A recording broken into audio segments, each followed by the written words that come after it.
Chapter 1. My name is Julio Ramirez Jr., and baseball is my whole life. With 2 outs in the top of the 9th inning, we were ahead by just 1 run.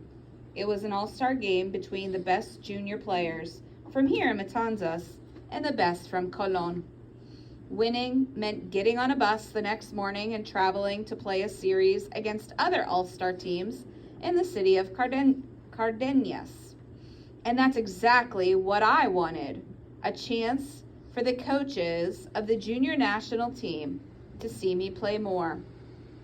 The name Ramirez Jr. across the back of my shoulders of my uniform already gets me a lot of attention. It opens people's eyes and it closes them on me too, all because of Papi. I turned 16 this year. That means this is my last chance to make the team to become a junior national, representing Cuba against the best young players from other countries. For me, it's not about politics or national pride. It's strictly about baseball. The team from Colon had a fast runner on first base. He was tall and lanky, like a baby giraffe, with knees that almost reached to his chest when he was in full stride. I could tell by the way he was leaning that he was looking to steal second. That would put him in scoring position to try to tie up the game. From shortstop, I used my glove to partly shield my face so the other team couldn't see. Then I turned toward the second baseman and closed my mouth. It was a signal letting him know I'd be covering the bag on a steal attempt. Our pitcher was working from the stretch instead of a full windup, determined not to give the runner a head start. He was a lefty, just like Papi. And he had copied all of Papi's moves on the mound. The way he snorts like a bull ready to do battle, the way he straddles the pitching rubber with his spikes, the way he practically glares through a runner who thinks he can steal a base off him. It doesn't matter that the government erased Papi's name from the baseball record books the day he defected. Kids from Matanzas still remember El Fuego. They talk about their hero all the time. They want to pitch like him. Most of them want to play in the major leagues like he does, collecting mega checks. And watching our pitcher work was like seeing a highlight film of Papi from 20 years ago, from before I was even born. I kicked hard at the dirt beneath me. Then I pounded a fist into my glove, waiting for the next pitch. But after our pitcher came set with his hands, he hesitated for a few seconds, stopping the base runner from timing the rhythm of his pitches. Only that hesitation froze me in my tracks, too, with my feet nearly glued to the ground. As our pitcher strode toward home plate with the ball, out of the corner of my eye, I saw the runner explode out of his shoes. I held my position as long as I could.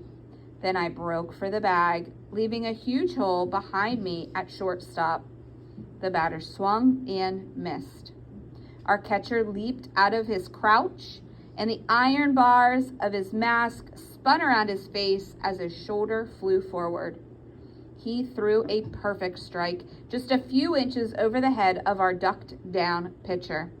I could feel the runner bearing down on me, going into his slide feet first, with his spikes pointed up. There was a pop as the ball hit the center of my glove. I swiped the tag at the runner's feet. His spikes caught leather, tearing at the glove's fingers. Then I pulled my glove away, showing the umpire that I still had control of the ball. "Fuera!" the umpire cried, punching the air with a closed fist. The runner was out, and the game was over. My cousin Luis raced in from center field, jumping on my shoulders to celebrate. I carried his weight for a few steps before we both tumbled onto the infield grass, laughing and smiling like little kids. Now we show those teams going to Cardenas what hungry crocodiles can do. Take a bite out of their behinds, said Luis, chomping at the grass with a big grin. Luis is a year younger than me. He was still in school and probably wouldn't have been an all-star if his father, my Uncle Ramon, hadn't been our hometown coach. But Luis already knew that and didn't have any crazy dreams that he could be chosen as a national. A few more games in this uniform, off from classes, that's all I'm asking for. I don't even care if I ride the bench, he said as we picked ourselves up off the ground and started toward the dugout, surrounded by our teammates. But you were terrific today. 3 base hits and some slick plays in the field. You know those big coaches are making notes on you, and everything they're writing is good. I just need to keep my mind straight, stay focused on the game in front of me, not anywhere else, I said, tossing my glove end over end into the dugout. Maybe you should forget about listening to that radio for a few days, said Luis. Let the series go. I nodded my head to his advice, even though I knew that wasn't going to happen. Over the last 5 years, Luis and I had become much closer, almost like brothers. His mama died of pneumonia about 11 months after Papi defected. That left us like 2 puzzle pieces that suddenly had a need to fit together. Him without a mother, and me without a father. The 2 of you get your gear together. Let's go home, said Uncle Ramon. His attention seemingly split between us and someone in the stands. You've got traveling to do tomorrow. Get some rest. No partying. I'll be at a party, but it's not for me. I have to go to work tonight at the restaurant, I said, trying to give him a high five as I walked past. Only, I don't think Uncle Ramon ever noticed because he never took his hands from the pockets of his red windbreaker. He just left me hanging. Uncle Ramon is Papi's younger brother. They played together for the team in Matanzas for a while. Now Uncle Ramon works at one of the big sugar mills and coaches part-time at the school where Papi once did. He's tall and thin with a pair of strong legs that are usually rooted to the ground. And when his brown hair blows around, Uncle Ramon reminds me of a palm tree that refuses to bend in the breeze. I changed out of my cleats, packed away my glove and bats, and then slung my equipment bag over my shoulder. On the walk out of the field house, our lefty pitcher threw an arm around me and said, I can't believe the Marlins lost last night. Now the series is tied 1 game apiece. They're not playing tonight, right? They're traveling to New York? I know, I said, trying to keep any emotion out of my response. Of course you know. Better than me, he said. I hope El Fuego gets into the next game, shuts down those darn Yankees. Imagine, a pitcher from our town with a World Series ring. That would be something, I said. That's your genes, your blood, he said before patting my back and then turning me loose. Be proud. Without a doubt, I said, slowing down and letting him go on ahead. That's when Uncle Ramon nearly walked up on my heels from behind. Sorry, Julio, he said. My mind was somewhere else, thinking about things down the road. In a quiet voice, I asked my uncle, did I make a big enough impression today?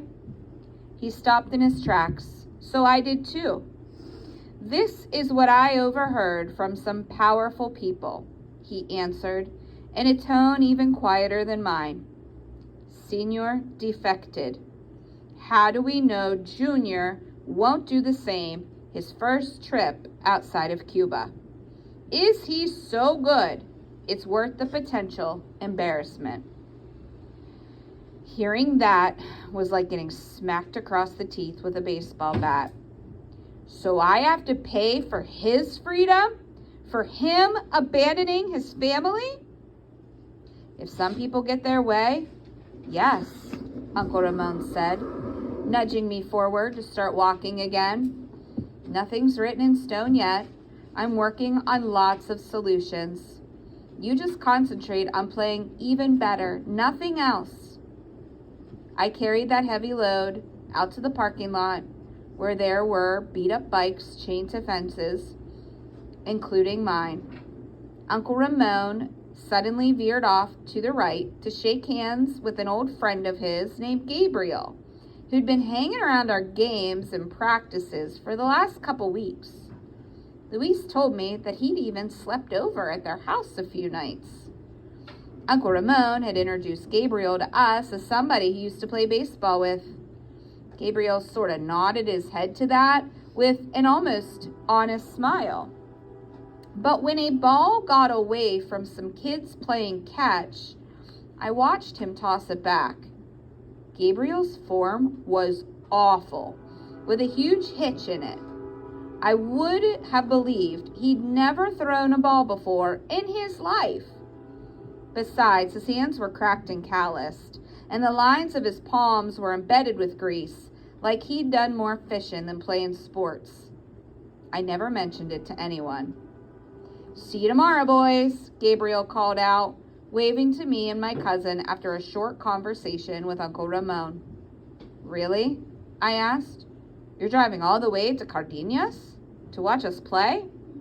"Not so far from me. That's where I live," he said, getting into an old Chevy. "I'm hitting the road right now. I'll meet you there. Maybe show you around." It all seemed strange, but I had too much on my mind to think any more of it as my cousin climbed into the passenger seat of my uncle's car and I unchained my bike.